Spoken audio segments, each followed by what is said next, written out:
Job is to come and give you a deal. They don't come and defend you.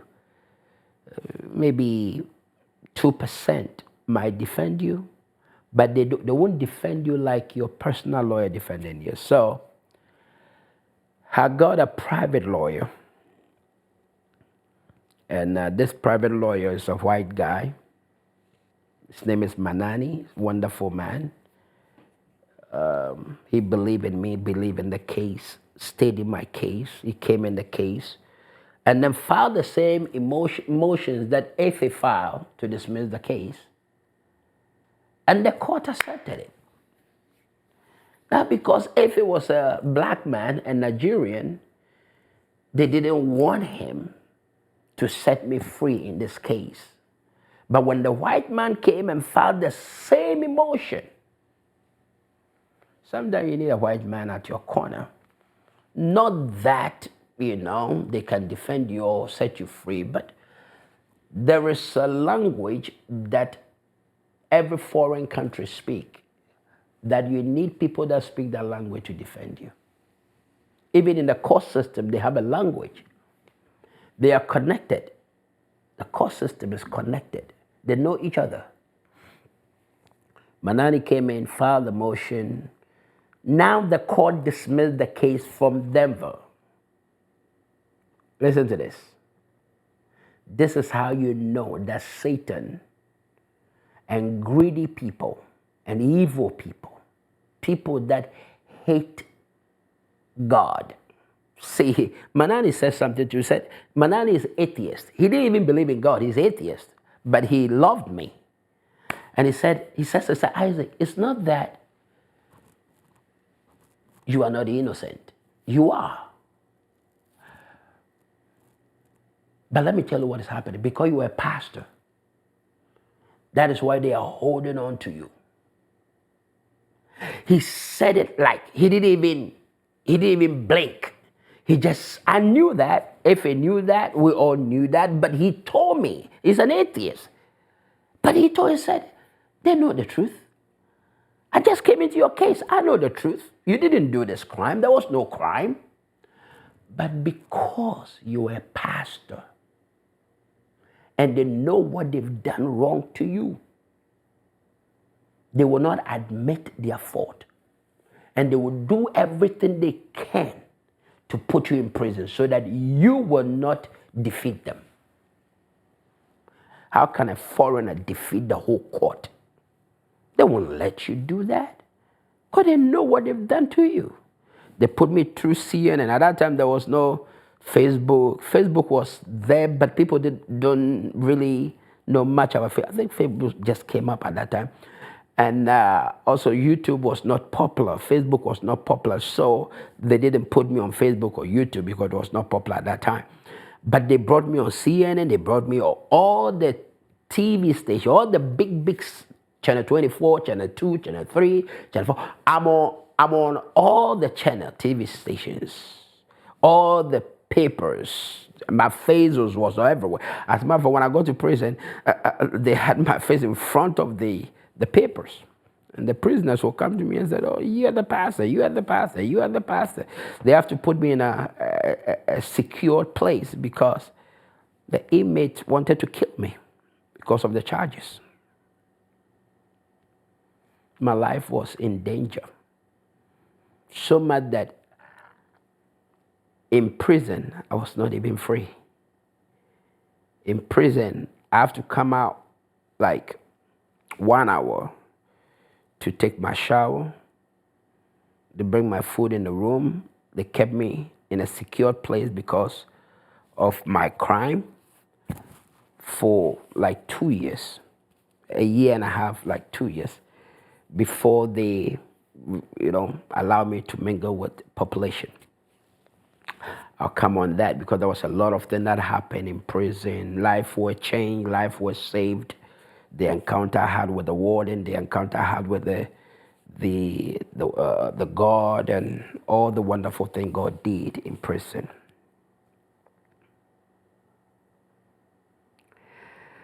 And so the case was canceled in Denver. The judge dismissed the case in Denver because nothing happened in Denver.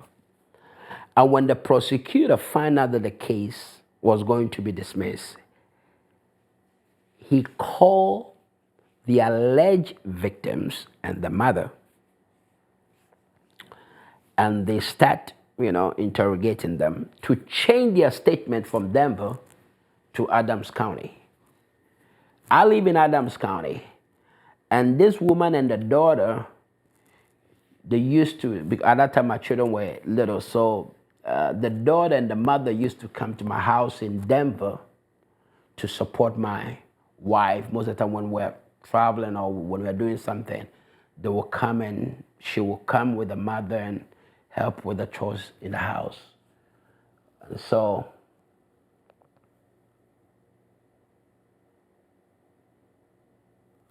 they changed their statement from Denver, and they said it happened in Adams County, in my house in Adams County. After 1.5 years keeping me in Denver, just ask yourself, this is America.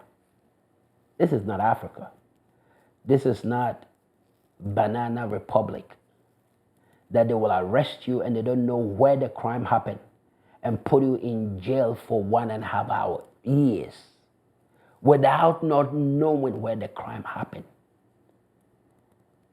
How do you arrest somebody and put the person in jail for 1.5 years and you don't go to where the crime happened to find out whether it happened or not, or to find out whether these people live in this place or not, but you believe the people that accuse me on a face value and put me in jail for 1.5 years, and yet no crime happened in that jurisdiction. So when the judge dismissed the case, instead of them letting me go, they held me and they forced the alleged victim to change her statement that it didn't happen in Denver after 1.5 years. They claim it happened 2007. They took her statement 2009, June, and put me in prison, or in jail, sorry. They put me in jail. And then waited after 1.5 years to find out that it didn't happen in the apartment they claim it happened. After 1.5 years, they walk around, sit in jail, figure out what is going on, and yet my accuser didn't even know where the crime happened. And American prosecutors, this is not Africa, this is America, didn't even find out where the crime happened, but they just put me in jail and kept me there till they finish whatever they want to do with me.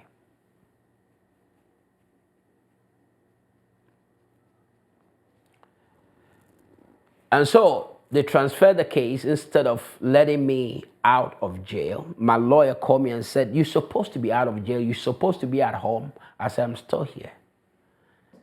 He thought, that afternoon, after the judge dismissed the case, they're going to let me go. Then my wife called him and said, "I'm still there." And then he came there and said, "They're supposed to let you go." He was making noise. "I'm still here." They kept me there for 3 months and transferred me to Adams County, my jurisdiction, my house. And then she changed the whole story after 1.5 years and said it did not happen in Denver, but it happened in Adams County. I went to her house and the incident happened.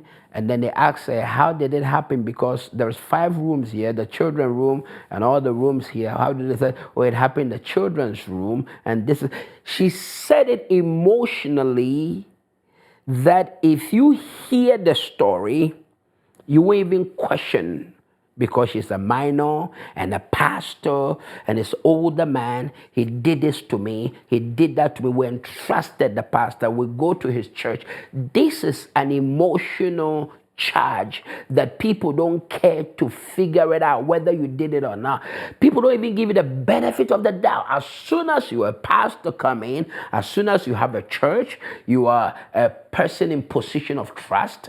A lot of people believe in you. A lot of people trust you. I have influence in the community. That's it. The white people are too emotional to, not even the white, because all my jury were white anyway. All of them were white people. There's no black person in my, the jury. I live in Adams County, and it's more white dominant, community, more white people. And so the jury of my peers became the jury of my enemy, the jury of different people that, they're not my peers because there's no black person in it. I'm not saying that because I need black person in my, but at least when they use the word the jury of your peers, see the lies that goes on there, the jury of your peers. There is no jury of my peers in it. They don't look like me. They don't talk like me. They don't act like me. They don't understand things like me. They are different people altogether. I don't even know where they brought them from. They condemned me before even the trial started. Now let me tell you how they condemned me. When they were choosing the jury, they will come and I'll be sitting down, my lawyer will be sitting down, the prosecutor will be sitting down, and then they will come one by one, and then they will choose them. My lawyer said I want them, I don't want them, and then they will go back and forth with and then this person will say whatever is going to say and all, the way they look at things and court system. Most of them that the prosecutor chose, and some of them that they let them go, they will say, if you haven't committed a crime, then what are you doing here? It means you've committed a crime. I said, you haven't even heard my story yet. Not only that, most of them come to the court and say, he's a pastor. That's what pastors do. The jury of my peers have not even heard my story. But because there is a minor, so-called minor, in the case, they concluded and believed that I committed the crime. And so they chose 12 jury, white jury. I'm using the word white because I want you to know what really happened. There is a reason why I'm using that word, white. I know there's no white, light skin, brown people, but all of them were different colors. Oh, the same color, which is white people. And it didn't take them an hour to come with verdict. They just went in there, came out guilty, guilty, guilty, guilty, guilty. The evidence were before them. Evidence were before them to prove that this person was not in America the time they claimed the incident happened. This person lied about their age. This person lied about their parent. This person didn't have evidence to prove even their age. But still, they claim she's a minor, and they believe her word, and then they conclude. And I'm going to come to that point in a minute. Let me walk you through everything that I said step by step. Then we can come through the court system and the jury and everything and what happened. When they transferred the case to Adams County, we filed a motion to dismiss the case. But the judge in Adams County said he's not going to hear it. My lawyer should file a motion with the appeal court and deal with that. As for him, he's not going to dismiss the case. He's not going to look at the motion that my lawyer filed. But the appeal court couldn't make decision on the case because it haven't gone through trial yet. The only way appeal court can look into the case is when it go through trial, when some emotions have been filed, and the appeal court can look at it, whether law was broken or something like that. But in this case, there was there was charges that were brought in Denver, and we find out that there was no crime in Denver. These people didn't live in the United States. The judge dismissed the case, and the prosecutor in Denver brought the case to Adams County to file charges in Adams County, to prosecute me in Adams County. Now, let me explain the law here. We have something called jurisdiction. Now, jurisdiction means when a crime happened in a county, a prosecutor cannot move from that county and come to a different county and prosecute you unless there is a conflict of interest. And then they can appoint a special prosecutor. There was no conflict of interest. The case was straightforward. Nothing happened in that jurisdiction. They have to dismiss the case so that if Adams County have any charges, or if in case they go to Adams County can bring their own charges and arrest me and start a case all over in Adams County. No, they didn't do it that way. The prosecutor in Denver came to Adams County, refiled the charge in Adams County with different information, and prosecute me in Adams County. My lawyer filed a motion to remove the prosecutors out of the case because they are violating my amendment right. A crime did not happen in their jurisdiction, and Adams County have to bring charges in case if a crime happened there. The judge did not, rule on it. The judge accepted them. I mean, everything that they say, the judge accepted. Everything that they did, the judge accepted. It's like they've already planned everything, and they are going to cook me in that county. If you're a foreigner, listen to me. And you put your confidence in American court system, listen to me. Until it happened, put your trust in God and God alone. Because there is no justice in the court system. You want justice? Justice without mercy is not justice at all. You can't have justice without mercy. Because you see, what mercy does here is, mercy is what search for truth. Mercy is what gives you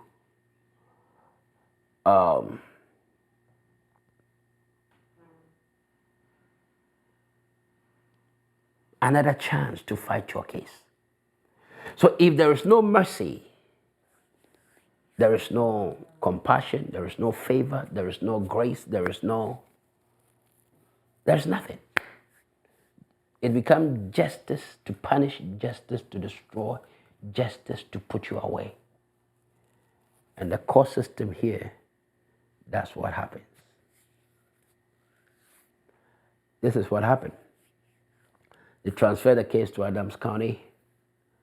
The judge accepted them to be on the case. My lawyer filed a motion to the appeal court. The appeal court did not rule on it, so we have to go through trial. And within the trial,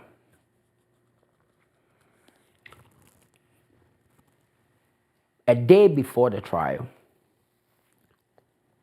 my lawyer questioned the biological parent that they are not the biological parent. On their transcript and on the evidence that they have to prove the age of this girl was the green card that was given to them as a refugee. There's no birth certificate to prove it. And on the transcript, the woman said, I am the biological mother. And the husband also said, I'm the biological father. And the husband gave his name to this girl to bring them to America from Guinea. First of all, there was war in Liberia and Sierra Leone, so they moved to Guinea, and then in Guinea is where they met the so-called father, and they changed their information in Guinea. The so-called father gave his last name to the girl, and then married the woman, and then make themselves family to come to America. And so when they were given the paper in the name as refugee, they gave it to them as refugee because now they are family, they are running away from the war, and they have to be a family to be accepted for the papers to be given. And so the green card and the work authorization that they had proves that the man is the biological father, the woman is the biological mother. So I remember when they came to my church and they were baptized, they told me that they were not the biological parent. And so when I heard in the transcript that they were the biological parent, and when I saw their green card that they were the biological parent, now it brought me to the next phase of the case. I met with my lawyer and I told my lawyer that I'm their pastor. They told me things about themselves to me, and it's on record in my church. They said they were the biological parent. So my lawyer filed a motion and find the evidence, and before he will file it to the court, he talked to the prosecutor and told the prosecutor that we have evidence that proves that these people are lying, they are not the biological parent. And so the prosecutor called them to their office and questioned them and forced them to confess. Because now they are going to trial, they need more evidence than what they have. And so when they called them, now the woman confessed and said, I am not the biological mother. The girl's father is my uncle. And the girl's father died and gave the girl to me. And the woman too is from Liberia. The girl lived in Sierra Leone. And there was war going on at that moment. And so the woman now changed her statement and said she traveled from Sierra Leone, Liberia, within the war torn, the war going on. How she got it, nobody knows. How she got there, nobody knows. So she claimed that she traveled from Liberia and came to Sierra Leone. And when she came there at that moment, the father died. And before the father would die, the father gave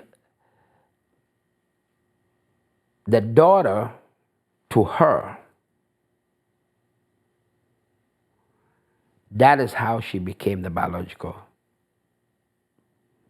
She's not a biological. And they also asked her, what about the mother? And said the mother gave birth to her and died at childbirth. The mother died when the girl was being birthed.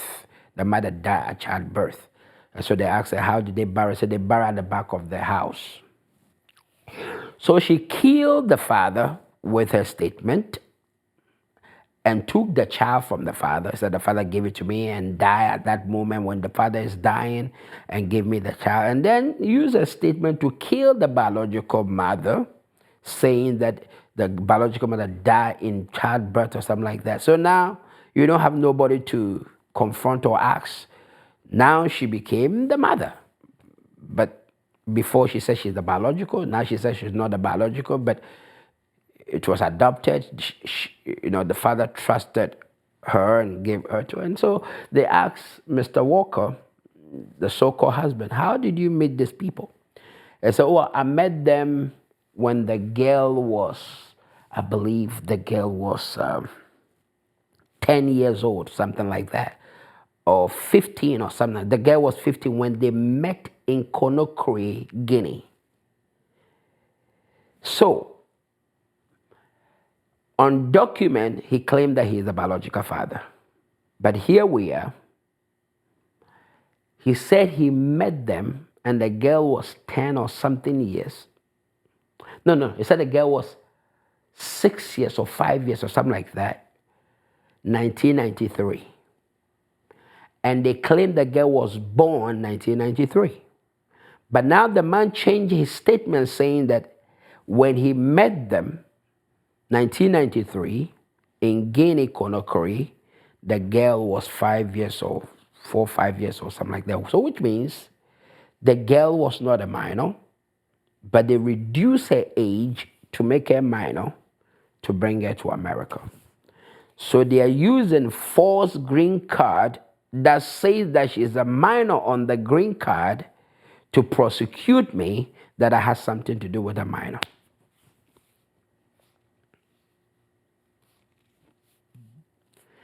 That is a clear case here. There's no birth certificate. There's no mother, biological mother. Both of them are changing their statement. They made those statements that their biological parent in the transcript. Almost 2 years, and I've been in Adams County for 1.5, almost 2 years in Adams. Now they are changing their statement that they made 2 years ago, and also being in America for many years that they gave them a green card from Guinea after many years that they came here, that they claimed that a biological parent on immigration document.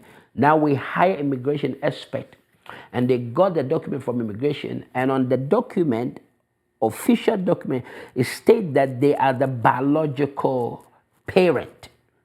But on the stand, now they say they are not the biological parent. When they were being asked, confronted, the prosecutor themselves recorded it on tape, on transcript. They said they are the biological parent. Here we are. They changed their statement again. They are not. Instead of the case, my lawyer filed a motion to dismiss the case. The prosecutor, the judge did not dismiss the case. After the fraud United States government. And they used the same fraud green card as their evidence to prove a minor. And they said, how did you get the age? He said, my parent gave me the age. A man that was not his biological father. The man gave the girl his last name. And so which means the girl was not born Walker. The girl was born different name. And so here we are. The transcript we have from Denver. The mother, the so-called alleged mother, made a statement, and all the statement that she made 1.5 years ago was changed now. And now they are claiming that they are not the parent. And as they were changing the statement and claiming they are not the biological parent, now the woman mentioned the biological mother's name. When she was being interrogated, she said the mother's name is this, the father's name is this, and mentioned the village where the girl was born.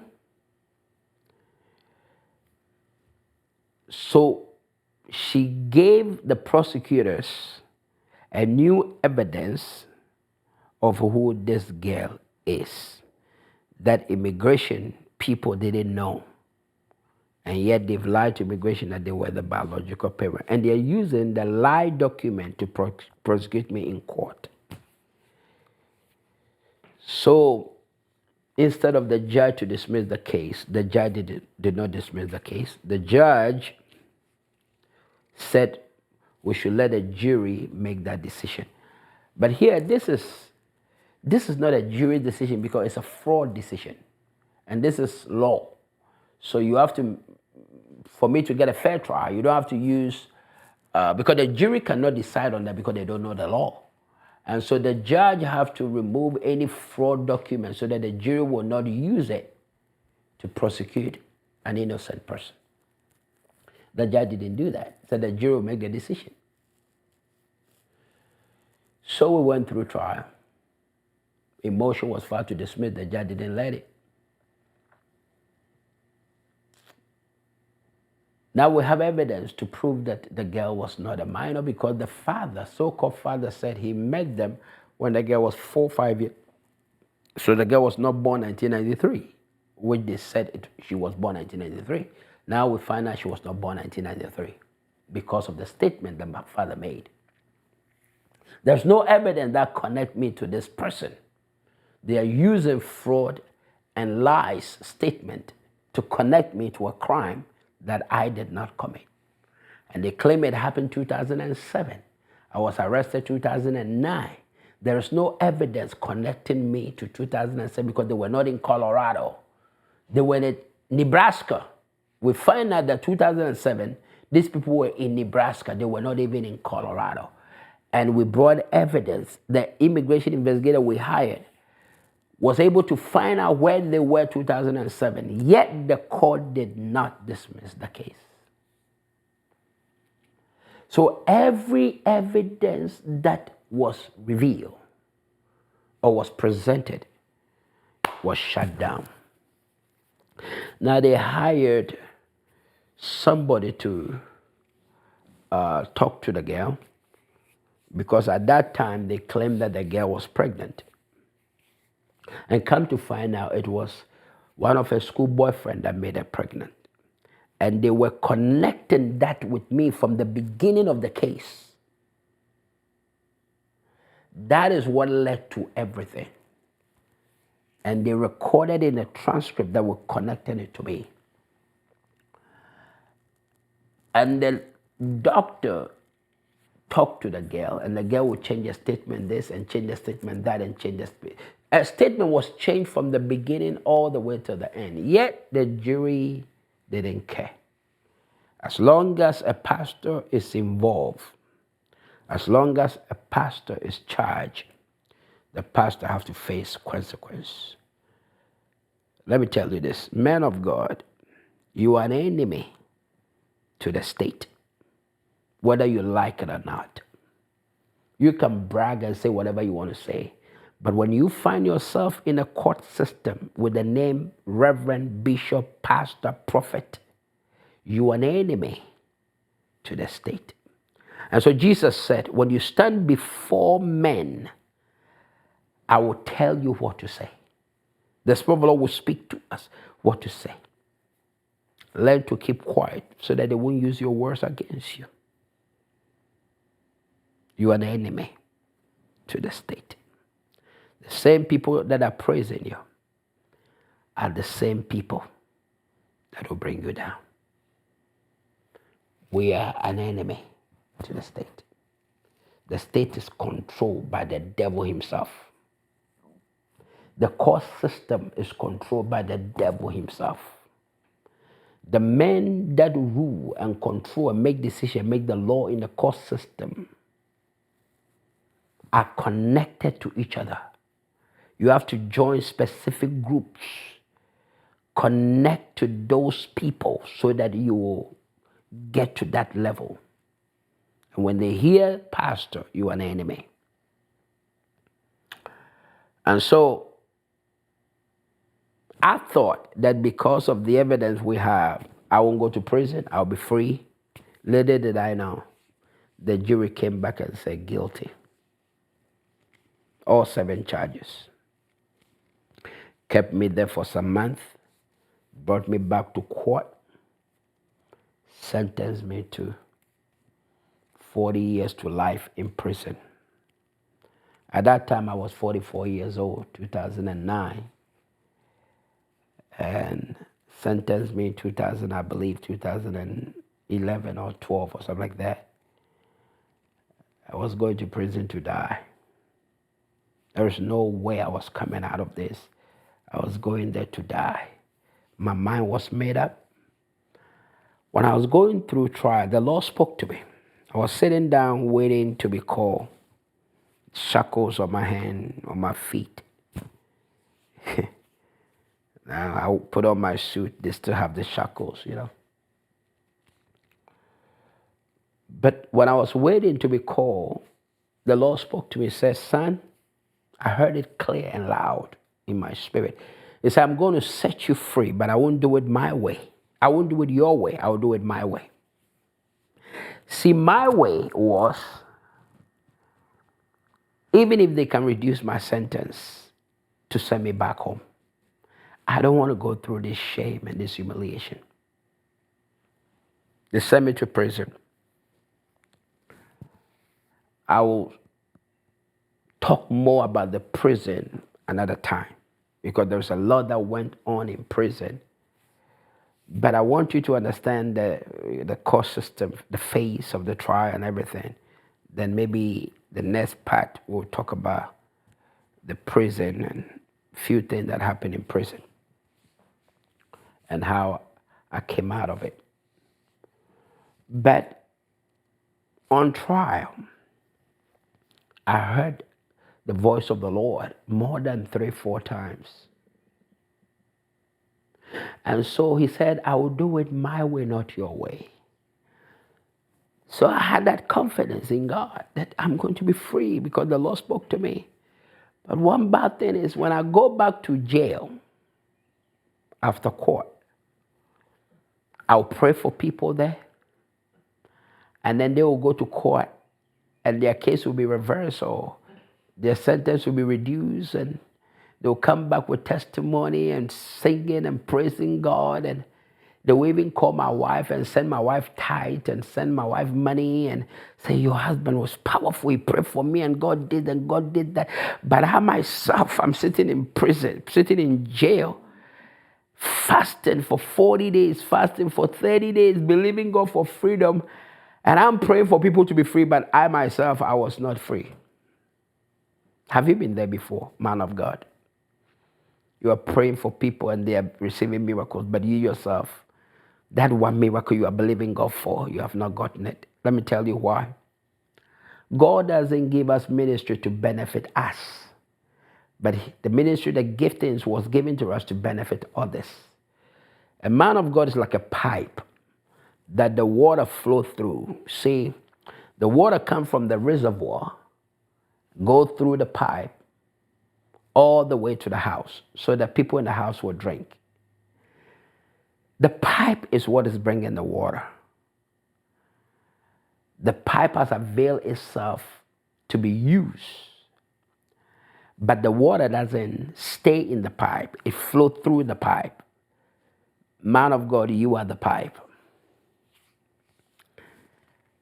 The pipe availed itself to be used. We have availed ourselves to be used by God.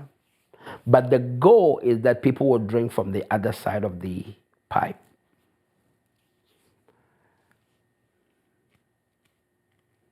So you can't use the ministry to benefit yourself. The ministry is only used to benefit others.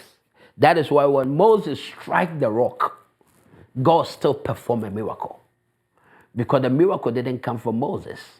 It came from God. So even though Moses broke the law of God by striking the rock was the rock of ages. The rock was Jesus Christ. Yet God still did miracle. Even though Moses was mad and called the people of God rebels and strike the rock of God, that rock represents Jesus. Look at it carefully. Symbolically, Jesus will not be struck. Symbolically, they have to pierce him by the side so that water and blood will come out. So Jesus represents the rock that Moses struck. What Moses was telling the rock, what Moses was speaking into existence, is that they will strike him. No, that is why Moses broke the law of God, because the rock shouldn't be stricken. The rock, God says, speak to the rock, but Moses struck the rock. Are you getting what I'm saying? And so even though Moses disobeyed the word of God, God still brought water out of the rock to feed his people. And so the miracle didn't come from Moses. It came from God. And so when you are believing God for a miracle, never think that the miracle came from your pastor. Your pastor don't do no miracle. Your pastor don't have no power. With all his mistake, God still can do miracle through him. See, we members and pastors, we have elevated ourselves to a point that we want people to see us as miracle workers. We are the one that do the miracle. My prayer is the one that did it. My anointing is what did it. Your anointing didn't do nothing. Your prayer didn't do nothing. God used you as a vessel to reach his people. So even though Moses broke the law of God, God still did miracle. What am I trying to say? What I'm trying to say is being in prison, being in jail, even though I was believing God for a miracle for myself, God used me to bring miracle to others. And whilst I myself was sitting down waiting for a miracle. Isn't that amazing? We serve a God that he doesn't use us because of how qualified we are. He uses us because of grace. Look at it. Elisha was the prophet of God, praying for people, doing all kinds of miracles, and yet he died with sickness. A whole prophet himself. And the Bible said when they buried him, they were going to bury another person, the same place. And when the dead body touches his bone, the dead body came back alive. Yet the man that is dead died with sickness, and he was a man of God. God doesn't do miracle because you are an amazing man of God. He does miracle because he wants to do it. So Jesus said, if you don't praise me, I'll even cause the stone to rise and praise me. And so whether you avail yourself or you don't avail yourself, God will do what he wants to do. And so that is what happened. One of the things God told me, he said, I don't do what I do because of you. I do it because you avail yourself. Continue to avail yourself. When the time comes, I will do what I want to do. And that shut me down in jail. And I continue to do the work of God, even in jail. Lives were saved. So many men, thousands of people that came through Bonavista prison gave their life to God. And that's what led us to start, our prison ministry. And also, so many lives were transformed in Bonavista prison in Colorado. When they sent me to prison, after, I believe, a year, we filed appeal.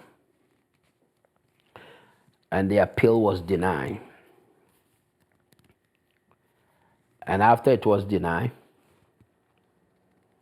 we filed a motion after some years to reduce my sentence and send me back to Ghana.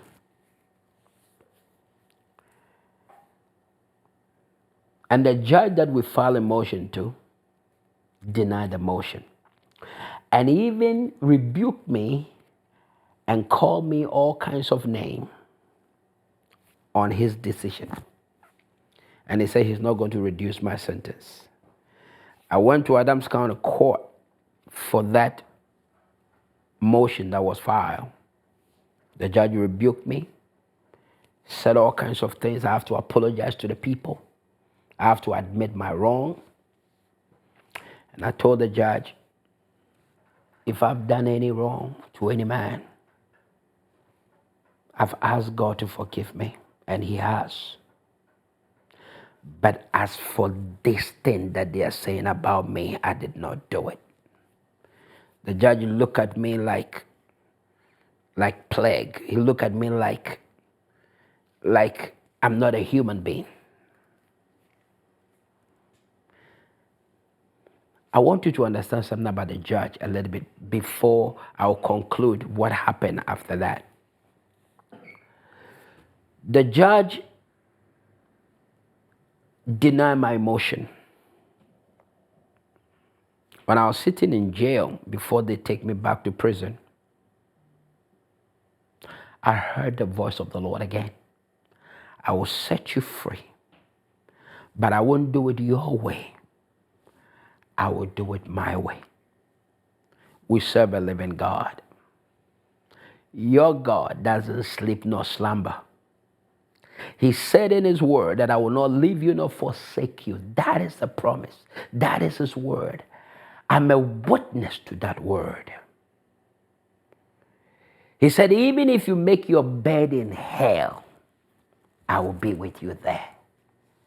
I've never been in peace in my life.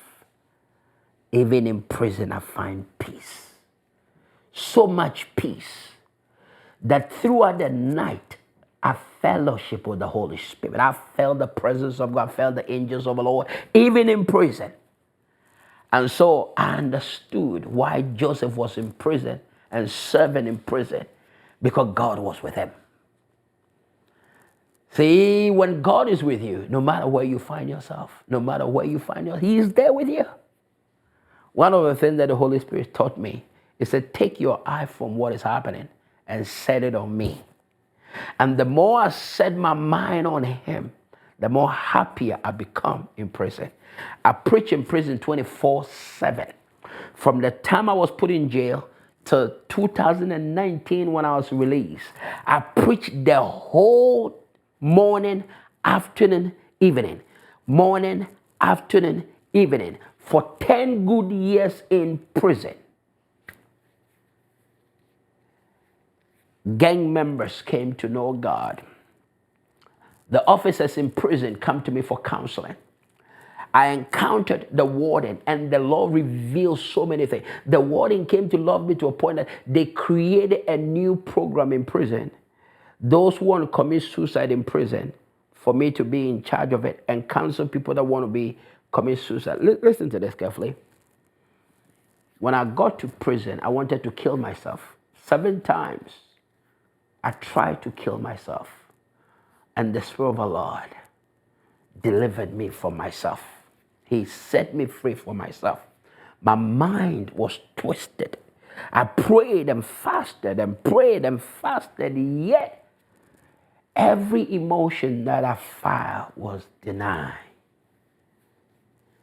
But I heard the small voice of the Lord. It said, I won't do it your way. My way was to reduce my sentence and send me back to Ghana. That was my way. The humiliation was too much. The inmate sometimes come to me, pray for them, and other people will laugh at me. You know, you did this to a child, you did that to a child. You see, when you are accused of those kind of crime, the inmate are the one that will kill you in prison, frustrate you in prison. But God surround me with good men in prison. They came to me and protect me. There were people in prison that protected me everywhere I went. They washed my clothes. They took care of me. Even in prison, God still protect me with inmate. Gang people came to know God. My voice was heard in prison. So many people gave their life to Jesus. And up to now, they are still writing. And we are still supporting them. If you are hearing me and you want to be part of people that are supporting our prison ministry, you can be part of it. You can be part of it. IEministry@gmail.com. You can be part of it. IE Ministry, you can be part of it. And bless men and women that are stuck in the middle, that don't know what to do. You can send them hope with your finances. Even though you are not there, your money can go there and help them. God can use you to support them. Not only did God deliver and save people, but God gave me favor before the inmate. Before the inmate.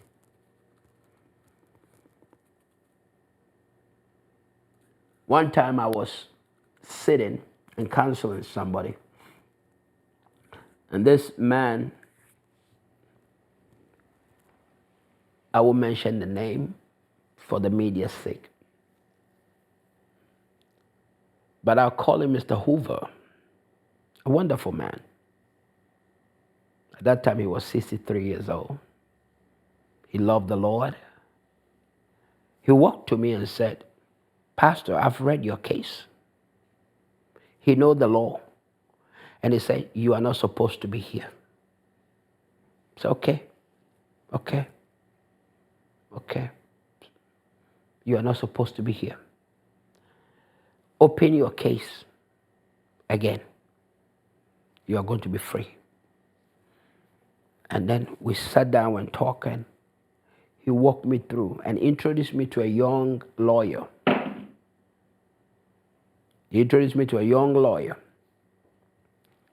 And the young lawyer came and talked to me, and he was connected to me right away and said, Mr. Isaac, I can defend you. But these are the steps that we're going to take. And then the Lord opened my eyes again. I went back to the transcript. Every evidence that we need for me to be free was in the transcript. And the more I read it, the more it becomes clear to me. God opened the door for the finances. One of the things that the prosecutor were fighting against, how did I get money to hire all the investigators and the lawyers? How did I get the money? That's what they were fighting, because they know that if you don't have money, you can't fight your case. And so when God opened the financial doors, thank God for my wife, God used her amazingly to fight for me in every level. And financially,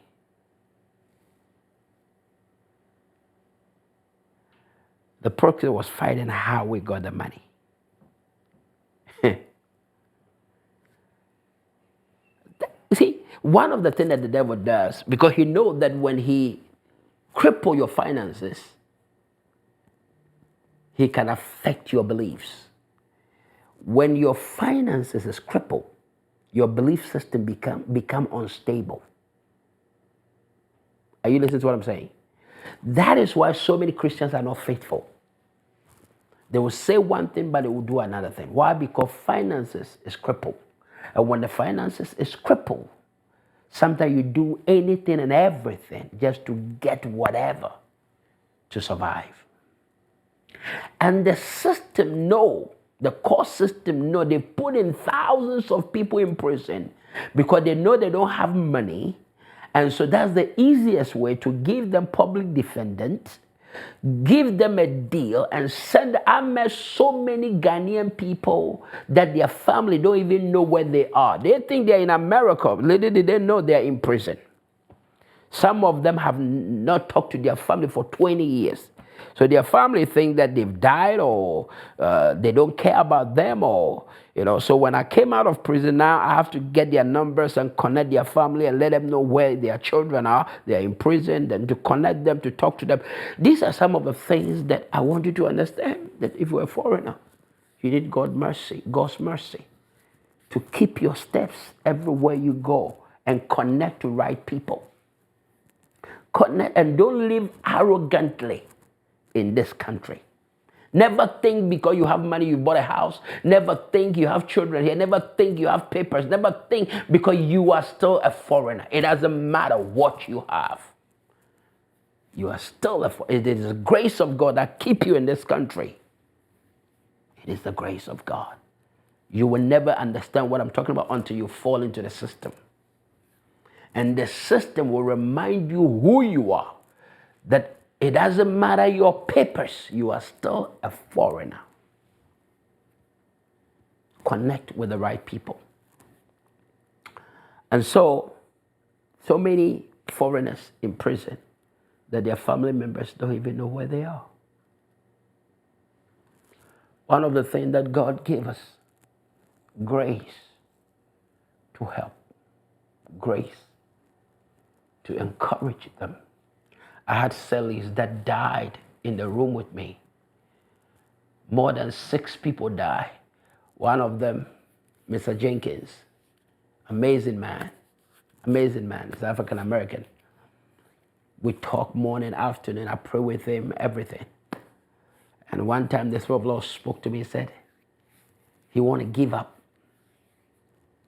So I talked to him, I said, the Spirit of the Lord is telling me that you want to give up. And he said, Pastor, there is something I want to share with you. You never know until I tell you. Prison has kept me alive. He was like 72 years old. He said, prison has kept me alive. I said, what is that? He said, I've had HIV since he's been there in prison since 26 years. He was 26 years. He was into gang and he killed somebody and they put him in prison. He said, prison has kept me alive. They give me medication here. They give me everything here. I've survived here. All the experiment of medication, they did it on me. I'm alive. And so the Thorough said to me, I didn't know that he has HIV, So he told me. And I told him, the Thorough told me that, hey, you want to give up? You are giving up? I said, yes, that's true. I've stopped taking my medication. I said, start taking your medication. I encouraged him to take it. He took it for some time and he stopped taking it.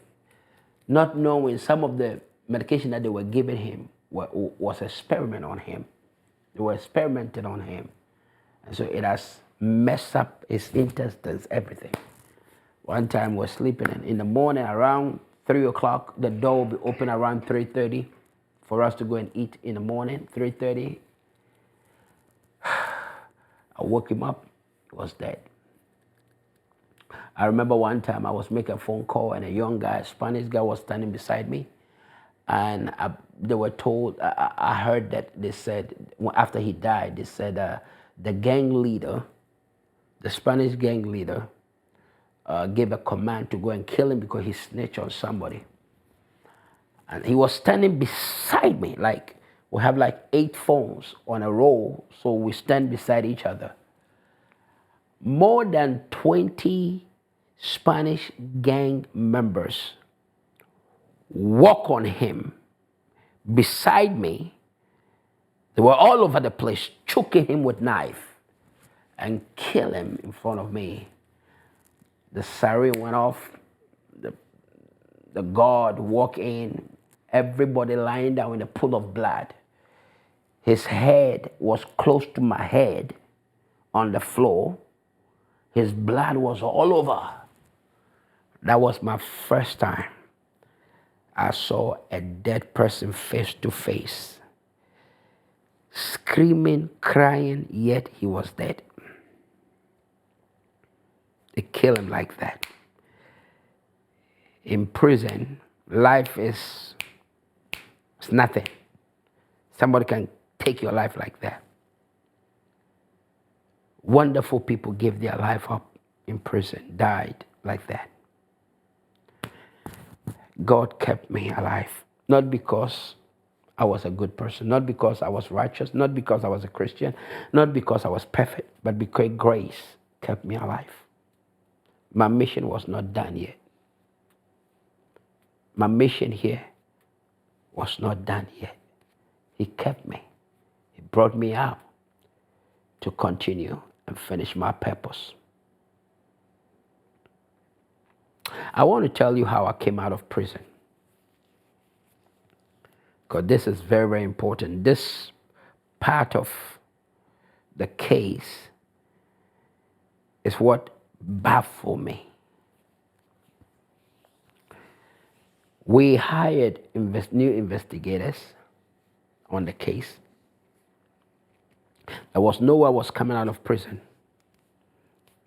God opened my eyes and I saw some of the evidence from different places. I told the lawyer, I told the investigators to go and investigate it. They traveled all the way to where they claimed the girl was born, with the biological father's name, biological mother's name, the girl original name that she was born with. Remember, in the transcript, the so-called mother and so-called father that claimed they were the biological parent now changed their names to the man's name, but after they were confronted, they confessed the original birth parent name. And that's what led us to the village. They also told us, they confessed in that transcript where the girl was born, the village and everything.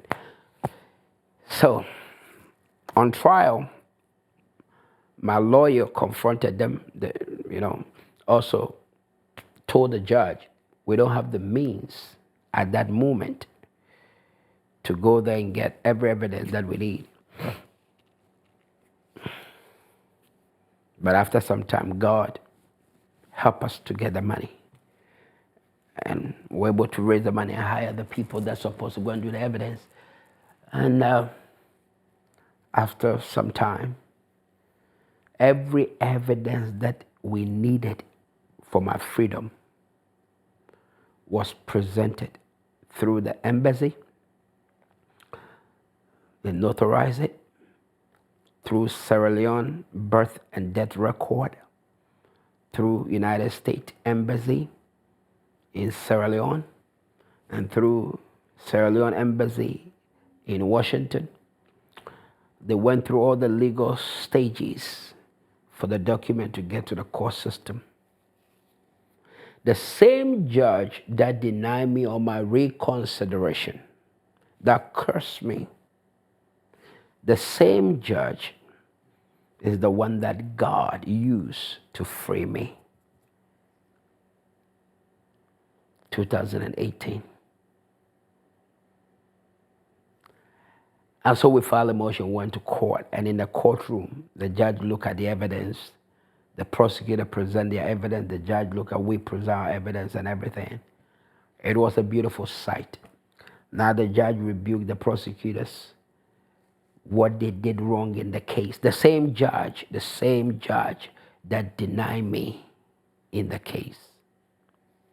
He looked at the prosecutor and said, this is a very serious case. I cannot make a decision here and now. I have to sleep on it. It took him some weeks. I was in prison one time after we finished our afternoon Bible studies. They called my name on the horn. I went there, got the letter. Some of the inmates were sitting in my room waiting, for me to pray with them and for them to go. And then when I got back to my room, I couldn't read it. I've gotten so many letters. I was tired reading letters. There was one guy called John Sai. He's always close to me. Amazing guy. He's even released in Colorado. We're in his case and we help him and everything. I gave him the letter to read it. He opened it. He looked at me. He looked at the letter. He looked at all the people gathering there. And then he starts screaming. I said, what is that? He said, Pastor, you are free. Pastor, you are free. Pastor, you are free. Pastor, you are free. And the whole building starts screaming. That is how amazing God is. People were shouting and they didn't even know why they were shouting. All because my name was mentioned. And let me tell you what God did 2 weeks before that.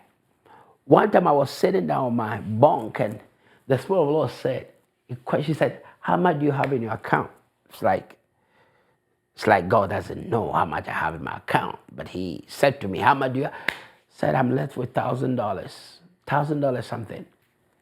And he said, take all the money in your account and buy food from the canteen and give it to all the inmates. And that happened 2 weeks before I got that letter. I said, what, God? I battled that with myself for more than a few days. This is the money I'm depending on, the rest of me being here. My wife is struggling with the children. God has opened the door. She sent me some few money here. Now you want me to use this money to buy food for all the inmates? heard the voice again. It said, give that money out. When God speak. When God speak. Before morning, around 3:30, we went to eat breakfast. I called another guy called Tucker and John Sai and few of one and all of them. I called and said, come, I want you to make an order, $1,000 order for every inmate in this building. They look at me and they say, where are we going to put the food? That would be a lot of food, man of God. Have you thought about it? I said, I have not thought about it. Just do what I tell you. We went into the canteen, flyer. They made all the, orders and everything. Wipe all the $1,000 out of my account. Sitting down throughout the week, how am I going to survive? But God has spoken. I heard a voice again. I'll set you free, but not your way, but my way. See, my way was reduce my sentence and send me back to Ghana. But the felony will be on my record. I cannot come to America anymore. I cannot see my children, under 18. They were under 18. I couldn't see them because of the crime. I cannot come here anymore. Everything is gone. That was my, God reduced the sentence and sent me back home. But God said, I won't do it your way. I will do it my way. His way is good. Wherever you are hearing me, God's way is good. It's not bad, it's good. He knows what is good for you. He said the devil meant it for evil, but he meant it for good. When Joseph's brothers came to Egypt, and they said, when our father was alive, he told us to tell you that don't harm us, don't destroy us. And Joseph said, forgive us. And Joseph said, am I in the place of God? For the enemy, he said, what you did, you meant it for evil. But God brought me ahead of you so that he will prepare this day. Forgive them. He said, you meant it for evil, but God meant it for good. The God we serve, sometimes he uses the evil that the enemy brings on us for our good. Let me share this quick before I finish this. I'm almost done, but let me share this quick.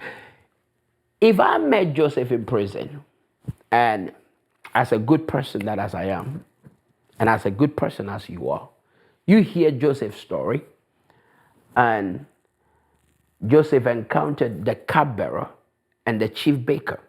Now, the chief baker is the one that cooked the food of Pharaoh. The cupbearer is the one that tests the wine that Pharaoh drinks. In case if it's poison, then he will die before Pharaoh drinks. So that's why we call them the cupbearer and the chief baker. The chief baker tests the food and the cupbearer tests the wine. But something happened, in the palace. And I call it divine. Why? Because God's son is waiting for somebody that will lead him to Pharaoh. And so something happened in the palace. And both these two men found themselves in prison.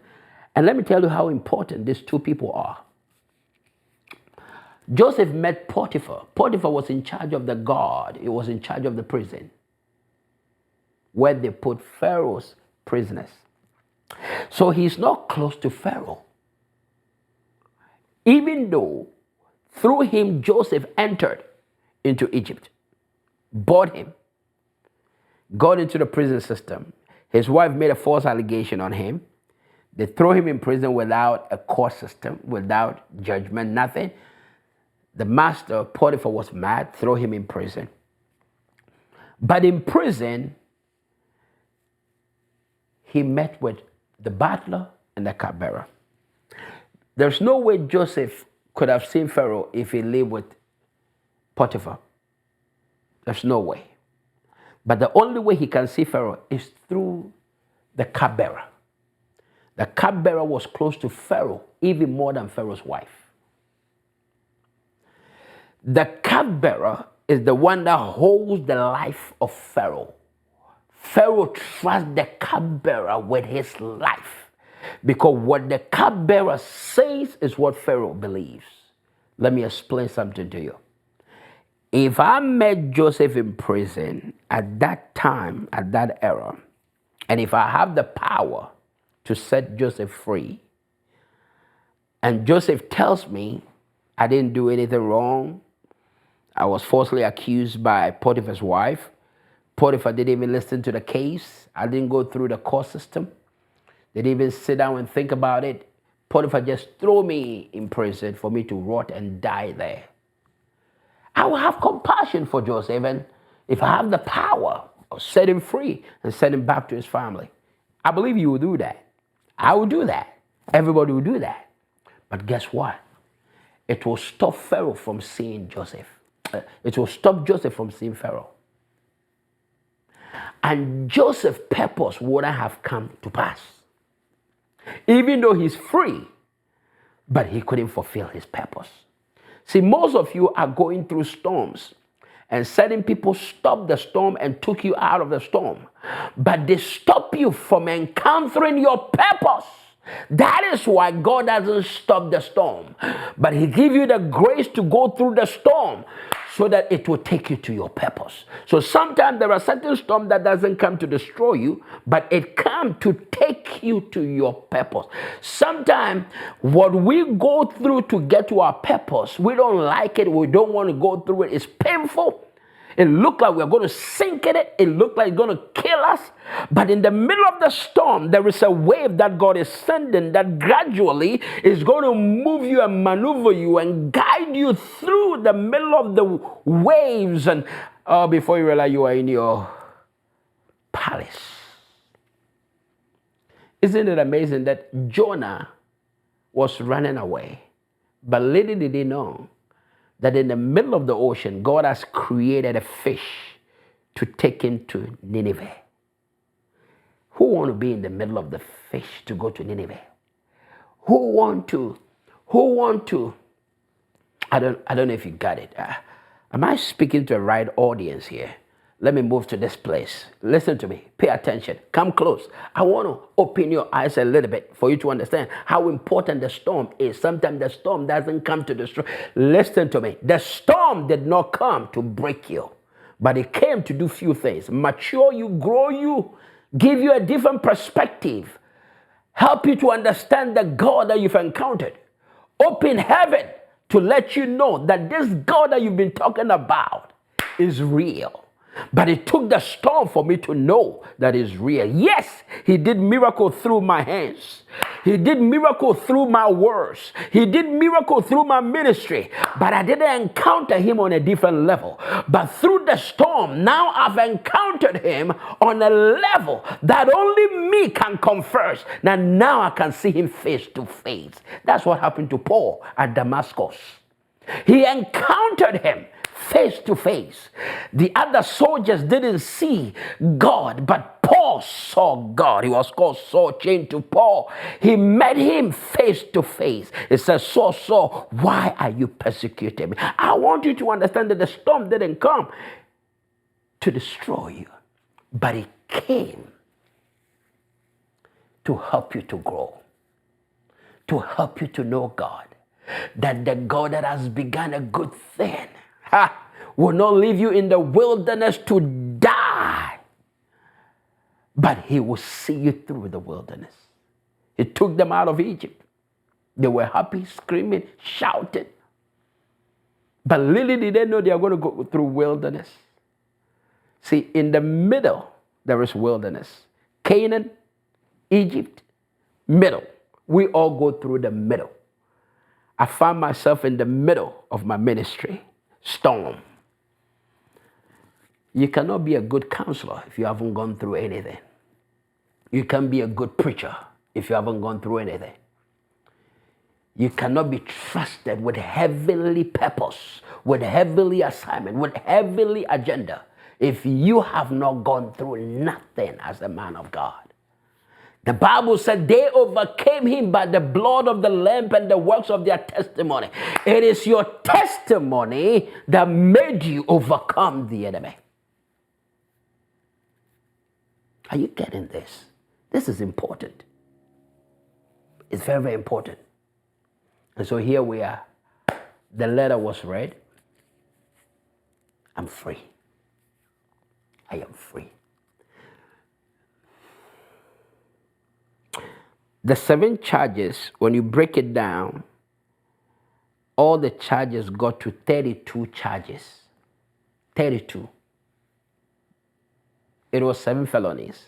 But when you break them down, it is 32 charges. 2 charges. A lot of charges.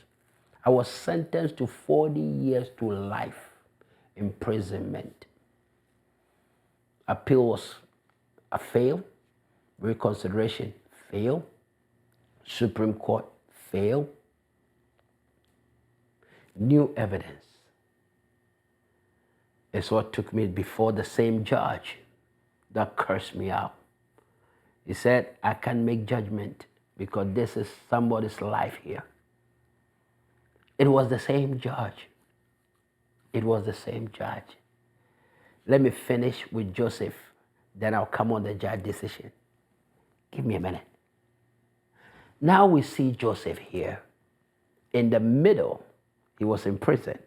As I told you, if I have the power to set him free, yes, I'll send him back to his father, Jacob. He's a good man. His father loved him. He didn't do nothing wrong. When you hear the story of Joseph, it's so emotional. He was 17 years when his brothers accused him. They put him in the pit, waiting for him to die. Thank God for Judah. His brother Judah said, let's take him out of here. They sold him. Judah means praise. They sold him to the Ishmaelite. Now notice here, the Ishmaelite, they were cousins. They came from the same man, Abraham. Ishmael, the older son that came out of Hagar from Egypt. And then Isaac. Through him, Jacob came. Through him, all the 12 sons of Jacob came. Isaac, Abraham's son. See, the war that is going on right now in Middle East, that war began through Ishmael and Isaac. That war began by the land that they occupy. That war began by these 2 families. And look at what God did. Ishmael buy and sell. He buys slaves and sell. And so when Joseph's brothers saw the Ishmaelite, they sold Joseph to his own cousin, to his own brother. They were brothers in blood. And God used the Ishmaelite to send him to Egypt. And Egypt, he found himself in prison. And if I had the power, I would set him free. But little did we know that God wanted to use that prison issue to bring him before Pharaoh. So he encountered the cupbearer. He interpreted his dream. He encountered the chief baker. And he said to him, you are going to die. But the cupbearer said, you are going to be restored. But after you are restored, remember me. The Bible says after 2 years, he forgot about Joseph.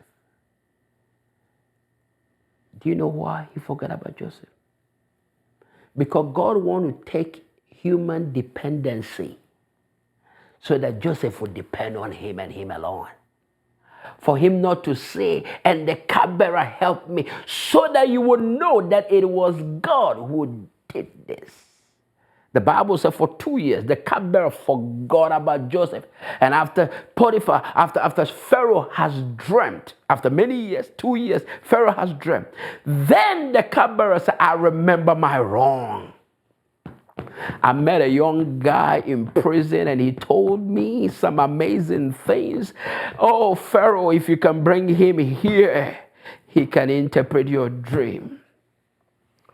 See how Pharaoh trusts this cupbearer.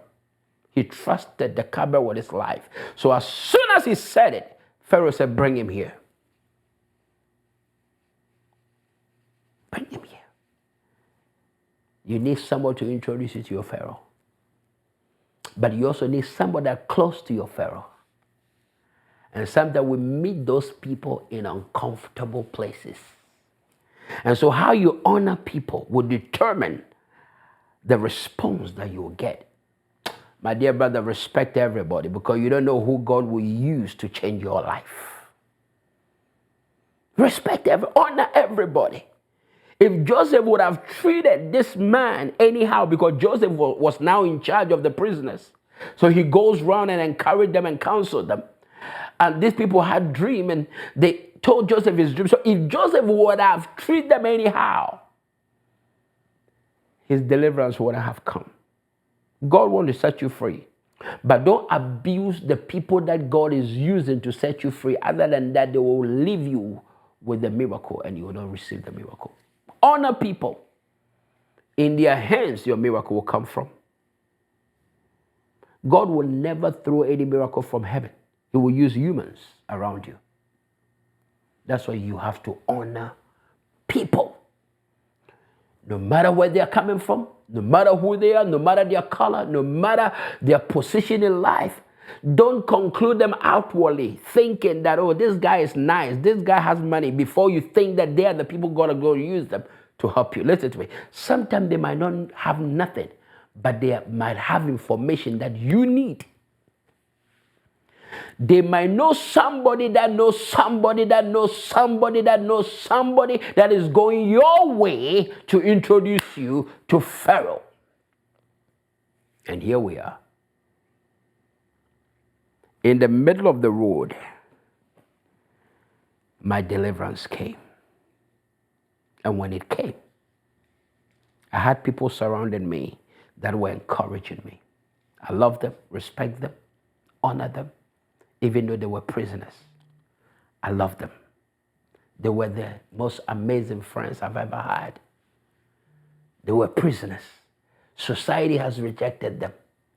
But they became amazing friends that I've ever had. They loved me. They stood by me, prayed with me. Not everybody in prison is evil. There are good people in prison. There are good people that have had an encounter with God. See, the kind of worship and the kind of service God used them to do in my life, I've never seen it since I've been out of prison. I've never seen it in the church. Men and women that love God, not in a fake way, but in a genuine way. They don't talk about God this way and do another thing. They love God. And here we are. God used them. Encourage me. Strengthen me. Help me to come out of prison. Mr. Hoover said, open your case again.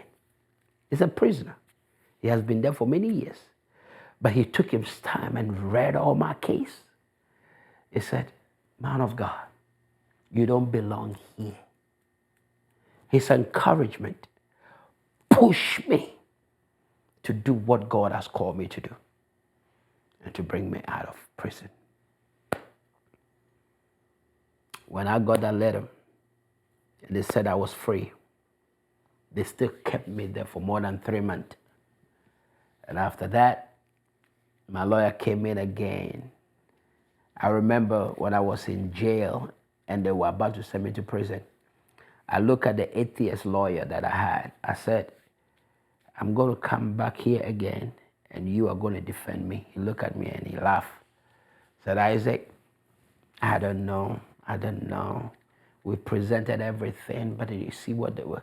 I don't think you have any chance. Just go there, be there, serve God, and just you'll be okay there. I said, no, no, no, no, you don't understand. You will be the same person that will defend me. I remember my son went and did all the copies of the transcript. He did all the transcript, and I needed a copy of those transcripts so that I would spend time and read it. And I believe my son and my wife called the the lawyer, Manani. And I remember the lawyer said, I don't think I can do anything on this case because we don't have any evidence that will, a new evidence that, but little did he know that God was working behind the scene. Now, I needed him to send me a copy of the transcript, and he did that. But I told him something, and he reminded me on what I told him when we were in court. I said, my case will come back here again. It will be reversed. The Lord spoke to me that he would do it his way. And you are going to defend me again, and I'm going to be free out of this.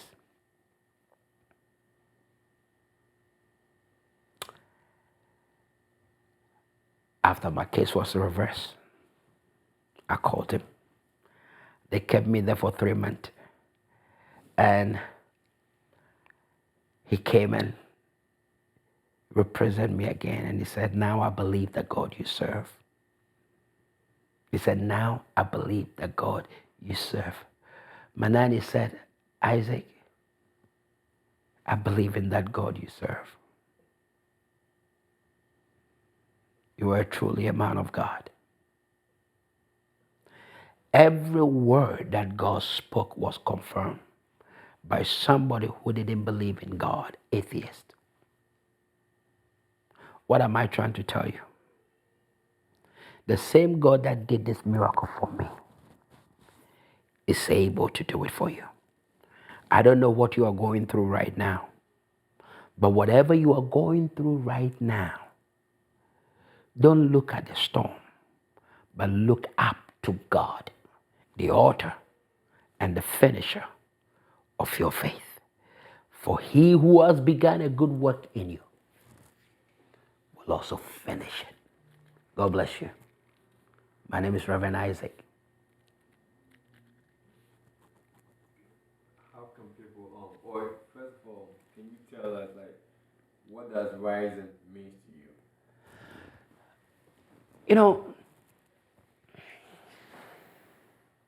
There was a lot of rejection that I went through when my case, a lot of men of God that I trusted and loved walk away from me. And when my case was reversed, it really gave me, not that I didn't have hope, I had hope, but it put me on a different dimension, and I understood hope on a different dimension. And I saw people and helping people on a different dimension. I came to understand who God is on a different dimension. And I fasted for 40 days in prison. Nothing happened. Nothing happened. It's not that God was not working, but I was expecting instant miracle. I was expecting breakthrough. But after 40 days I fasted, 7 years passed by and nothing happened. 2 weeks, I sowed a seed by giving $1,000 that I have. And that turned everything upside down. And freedom came to me. Rising from what I went through, prison, shame, reproach, disgrace, everything you want to call it. They even said, I sacrifice children for blood. I drink blood. I mean, they said all kinds of things about me. I'm false, I'm this, I'm that. But when God wiped away the tears, when God took me out of it, it humbles me. It humbles me so much that I see ministry different from the way I used to see ministry. And rising to me is grace. It's so much grace because it took away my effort and made me trust in God more. Because you see, you can be a pastor, but you too, you are going through the same journey, trusting God and believing Him on a daily basis. And so, even though I lost everything, I have different kind of hope. I have different kind of hope. I have different kind of understanding of ministry. I have different kind of the way I see people have changed. And rising in ministry and becoming what God has called me to become and fulfilling my divine purpose, it's actually grace. It's grace. And to me, it has birthed different ministry altogether that there's no way I would have done prison ministry or raising leaders on a different level. And so, to me, rising is grace, and rising is victory, and rising is hope that I did not have before. And now I'm able to encourage people on a different level altogether. Amen. We now, I have live program on Facebook, YouTube, Instagram, and also TikTok. And that is Reverend Isaac IE period. Isaac ISAAC. And then my last name is ARYEE. On Facebook, you can type Reverend Isaac IE at Reverend Isaac IE, YouTube at Reverend Isaac IE. And I do live programs, raising leaders and building ministries and building leaders. And I come live on every Wednesday, 2 o'clock, Friday, 2 o'clock, Saturday, 2 o'clock. I have podcasts on Saturdays. And I have Sunday, 2 o'clock, our worship time. We come on 2 o'clock. So Wednesday 2, Friday 2 o'clock, Saturday 2 o'clock, Sunday 2 o'clock. And you can reach us by sending us email. That is on ARYEE ministry at gmail.com. ARYEE ministry at gmail.com. If you are watching it, I believe they'll put it on the screen, so you'll see it on the screen. And also, you have our WhatsApp number on the screen if you are watching us. You see it on the screen, so that if you want to also help our prison ministry, you can contact us and also support us on Zelle. Zelle at ieministry at gmail.com. ieministry at gmail.com on Zelle, and also on Cash App, the same thing. Our email, ieministry at gmail.com, also our phone number. You can support us from there and help us to reach souls, and also reach people in prison, reach people everywhere. We need your support. And also connect with our ministry. And if you want me to come to your ministry and also share my testimony and encourage your members and what God is doing in your ministry, I'm available. You can contact us through these different platforms, and we'll be there and be a blessing to you. Follow us on Reverend Isaac IE on Facebook, Reverend Isaac IE on YouTube, subscribe, and also on TikTok and Instagram. Connect with us, follow us, and let believe God for great work. And also, if you want me to come and do leadership conference for you in your ministry, I'm available. Let me know, and I will connect with you. God bless you.